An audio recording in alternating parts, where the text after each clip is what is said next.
புதுவையில் முதியவரை மிரட்டிய மாஜி அமைச்சர் மீது வழக்கு பதிய வலியுறுத்தி பல்வேறு அமைப்புகள் சார்பில் ஆர்ப்பாட்டம் நடைபெற்றது.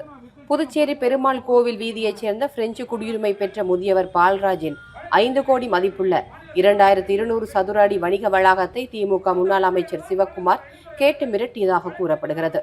ஏற்கனவே அந்த வணிக வளாகத்தில் திமுக முன்னாள் அமைச்சர் சிவக்குமார் குத்தகை அடிப்படையில் நகைக்கடை நடத்தி வருகிறார். குத்தகை ஒப்பந்தம் 2.5 ஆண்டுக்கு முன் முடிந்த நிலையில் சிவக்குமார் கடையை காலி செய்யாமல் இருந்து வந்துள்ளார். இந்நிலையில் சொத்துக்களை விற்றுவிட்டு பிரான்ஸ் செல்ல முடிவு செய்த முதியவர் பால்ராஜ் கடையை காலி செய்யுமாறு திமுக முன்னாள் அமைச்சர் சிவக்குமாரிடம் கூறியுள்ளார். ஆனால் கடையை காலி செய்ய மறுத்து முதியவரை மிரட்டியுள்ளார் சிவக்குமார்.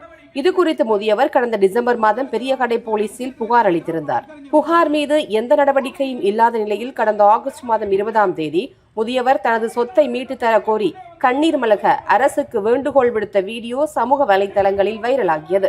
இதனை அடுத்து கடந்த 12ஆம் தேதி சீனியர் எஸ்பியை சந்தித்து மாஜி அமைச்சர் மீது நடவடிக்கை எடுக்க கோரி பல்வேறு அமைப்பினர் தரப்பில் புகார் அளித்து 10 நாட்களாகியும் எந்த நடவடிக்கையும் எடுக்கப்படவில்லை. இந்நிலையில் நடவடிக்கை எடுக்காத அதிகாரிகளை கண்டித்து பல்வேறு சமூக அமைப்பினர் காமராஜர் சிலை அருகில் ஆர்ப்பாட்டம் நடத்தினர். திமுக முன்னாள் அமைச்சர் மீதான புகார் மீது நடவடிக்கை எடுக்கப்படாவிட்டால் அடுத்த கட்டமாக சீனியர் எஸ்பி அலுவலகத்தை முற்றுகையிட்டு போராட்டம் நடத்தப் போவதாக அறிவித்துள்ளனர்.